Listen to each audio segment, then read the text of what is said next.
Good day. This is a story about two babies in the mother's womb.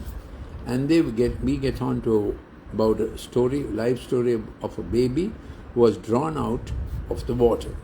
In a mother's womb were two babies. One asked the other, "Do you believe in life after delivery?" The other replied, "Why, of course, there has to be something after delivery.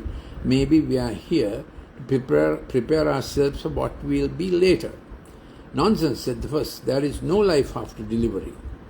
"What kind of life would that be?"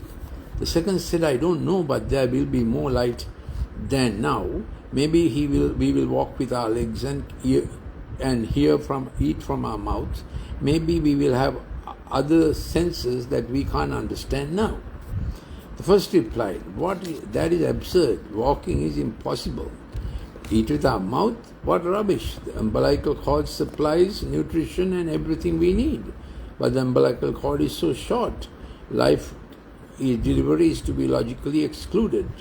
The second insisted, "Well, I think there is something and maybe different than what is here. Inside, maybe we won't need this physical cord anymore." The first replied, "Nonsense. Moreover, if there is life, then why has no one ever come back from there? Delivery is the end of life. And in the after delivery, there is nothing but darkness, silence, and oblivion. It takes us nowhere." "Well, I don't know," said the second. "But certainly we will meet Mother, and she will take care of us." The first replied, "Mother? You actually believe in Mother? That's laughable. In this age of science, if Mother exists, then where is she now?" The second said, "She is all around us. We are surrounded by her. We are of her. It is in her that we live. Without her, this world would not and could not exist." Said the first, "Well, I don't see her, so it is only logical that she doesn't exist." To which the second replied, "Sometimes when you are in silence and you focus and listen, you can perceive her presence. You might hear a heart throb from above, and you can hear her loving voice calling down from above." Maybe this was one of the best explanations for the concept of God and life after delivery. We want to now look at the story of a boy who was born in an era when all the male children of his race were being put to death. And mother of this boy had to take extraordinary steps to keep him alive. The king was so wicked. So we read it, here it is. "By faith, Moses, when he was born, was hidden for 3 months by his parents because they saw he was a child of distinction and they were not afraid of the king's edict." How does this apply to us? Every mom and dad must recognize God's distinction in the child God gives them. Some are brilliant for one thing, others are for another thing. Every good gift of God will become a bright and a perfect, brilliant gift in that child when it is nurtured with God's scope. When the little embryo is forming, God sends the God's scope from heaven. I think by about the 12th week, when the heartbeat is getting formed and the neural tube is getting formed and the embryo is entering sentience, the child, because from first day that child belongs to God and all abortion is murder. And then God sends His Spirit with the God's scope, God's script, the best God has for this child's life. And parents can work with it, the God scope. Then the child becomes a living soul. And child, even after birth, senses that he came from above. And he longs with reverence and wonder for the best God has. That's how children are made. That's how children react and respond. Reverence and wonder, forgiveness and joy, gratitude and appreciation, hugs and thank yous. They are born like that. Then they learn the ways of adult, of grumbling, offense, tit for tat, ingratitude, cry for things when not necessary. So every parent looks upon the child with faith, even if they don't say it so. They expect the best for the child and wants to do the best for the child. Same with God. He wants to do the best. So when Moses was born, and the name Moses meant drawn out of water, because he was born at a time the king was going to kill all the male Jewish boys. He was born in 1565 BC, and he was put into the Nile in a little basket of bulrushes, the little plants, and it was made waterproof. And the mother Jochebed and the sister Miriam was watching, and as God would have it, the little basket went to the feet of Pharaoh's daughter who had come to bathe in the Nile. And it was a habit to sacrifice humans to the Nile to appease the river Nile for a good enough water for the harvest. That was the custom, and there were many crocodiles who were very bloodthirsty because humans were fed as part of sacrifice. But this baby, and the mother saw this little baby in the basket, wrapped in swaddling cloth, and here was this baby here, and there far away was the massive empire of the Egyptian empire with all its frigates. Who would give this baby any chance? But a day would come, this baby would be 40 years old, growing up in the palace. That's what happened. Pharaoh's daughter took him over to be her own child, and Jochebed, the mother, had an opportunity to be the nursing mother. It may have continued many years, and their connection may have continued for some more time, because when Moses was 40, he remembered the faith of his parents, because these parents nurtured him with faith. They saw with faith. So, beloved parent, if you have faith, reverence and wonder for what God has for your child, the child will become great. Some will become great in music, some in art, some in sciences, some in languages. But God has made every child to have a gift that will take him before the king. And Moses had his own gift, and he became a master of the sciences of Egypt. And at the age of 40, he had a decision. Hebrews 11:24, choosing rather, when he was grown up, refused to be called the son of Pharaoh's daughter, choosing rather to endure ill treatment with the people of God than to enjoy the passing pleasures of sin. Every child will come across this possibility. They come across this place when a young man, you have the God option, which is a distant promise for the greatest God has, or the immediate pleasures, pomp, pageantry, and pride, as Jesus Christ himself faced the three temptations. Make bread out of stone. Look from this mountain and see all what I can give you. He heard another voice. And then climb the ladder and jump for success to prove you're great. This voice begins to speak, but we raise up children to hear the reverence of God and the wonder of God. David said in Psalm 139, God possessed my heart with his reverence and wonder. Till children are 12, they have this sense of reverence, automatic reverence and automatic respect for adults and so on. And this sense of wonder, something more there is for me. And of course they may say something more in God is for me. Parents can inculcate that. More than what parents can do, God is able to do with them when you do the God scope for your child. So Moses at the age of 40, that would have been 15 BC.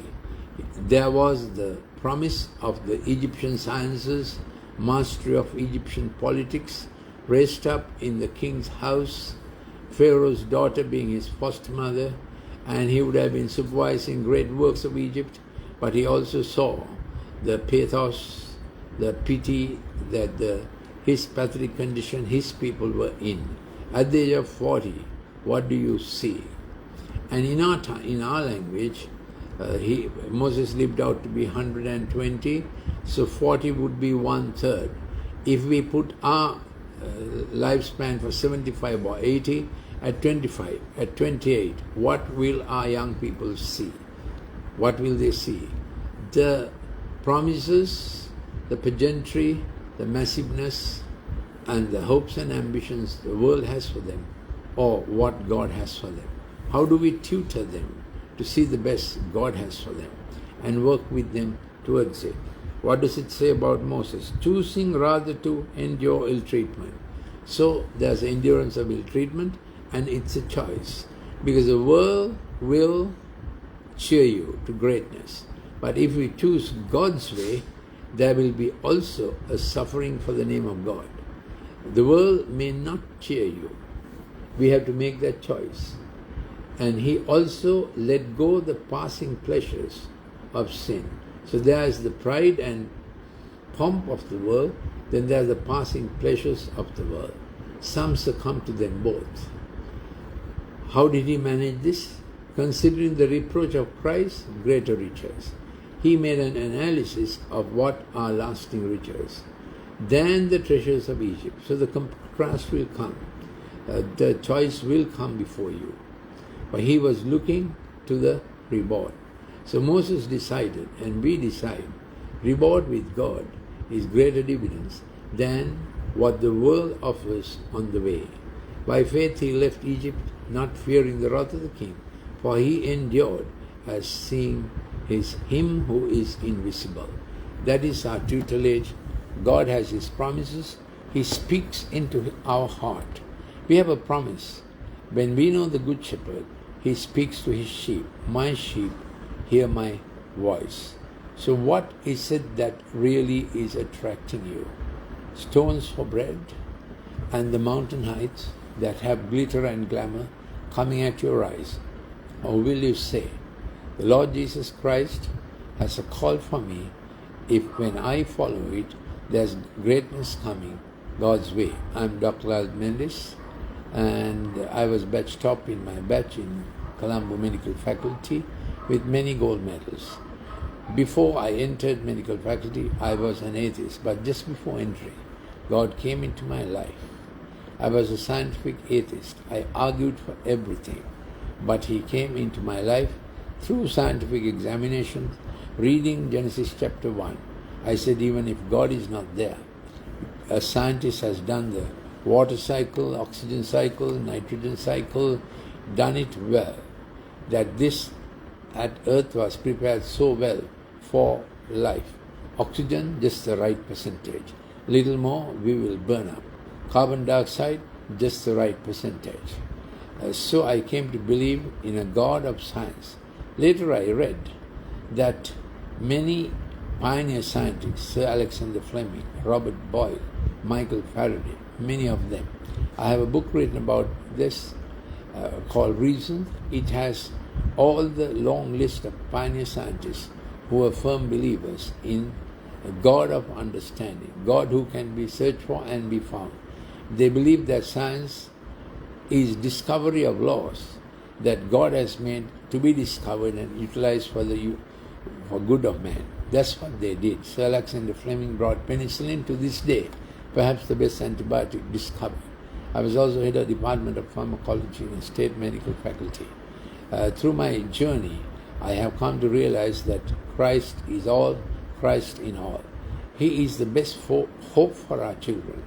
In a world that is dwindling, Gen Zs are running in to find Christ. So Moses' story is a great good story to see that when we choose with God, and God can promote us God's way. We need to bring this message for the young people because they want new doorways to enter into God's presence. So thank God for old doorposts that have been faithful, that they will need new doors, where these Gen Zs will come whistling, they'll come cartwheeling, they'll come dancing, because they are saying, we are sick with addictions, we are sick with fake science, we are sick with the uncertainty. We need some solid ground to stand on, and they will find Christ indeed is solid ground. If you would make a decision for him, you can say, come into my heart, Lord Jesus. You can also read more. I've written many books on science and scientific apologetics. My normal subject is clean brain science. If you need any of that kind of clips, please send a WhatsApp to +94 74 211 5011. My last official post was as head of Department of Pharmacology in a state medical faculty. At present, I am the director of the Colombo Empathic Learning Center, finding remedies for digitized children, children with personality disorders, children with learning disorders, because of the influences that are coming on the child. You may or may not know that even paracetamol, brand name Panadol, but many other brand names are there, paracetamol. When pregnant mothers take paracetamol, it can affect the child's brain. So we know that autism spectrum disease, ADHD, ADD, and different other personality abnormalities are coming up much, much more in kids. When a pregnant mother takes alcohol, even a little, it affects the child's brain. This is not about fetal alcohol distress syndrome. This is just every teaspoon of alcohol by a pregnant mother damages the child's brain. So British Pediatric Academy said many, many years ago, and now Royal College of Obstetricians and Gynecologists have made a diktat, no amount of alcohol can be said to be safe for a pregnant mother. That's a fact. What they should say is, pregnant mother, for God's sake and for child's sake and your sake, don't drink alcohol. So many factors have affected children's life, but you can come to the Lord Jesus Christ, the Good Shepherd, and direct your child in the way he should go with the best promises God has. Thank you for listening. These are midday short broadcasts. As I said, if you want any clips on this kind of science, apologetics and reason, please send a WhatsApp to +94 74 211 5011. If you want a cost-free consultation for your kids' digitized problems, personality disorders or learning difficulties, please give a telephone call to 077 151 2801 and get a free consultation, cost-free consultation. Thank you for listening. Thank you.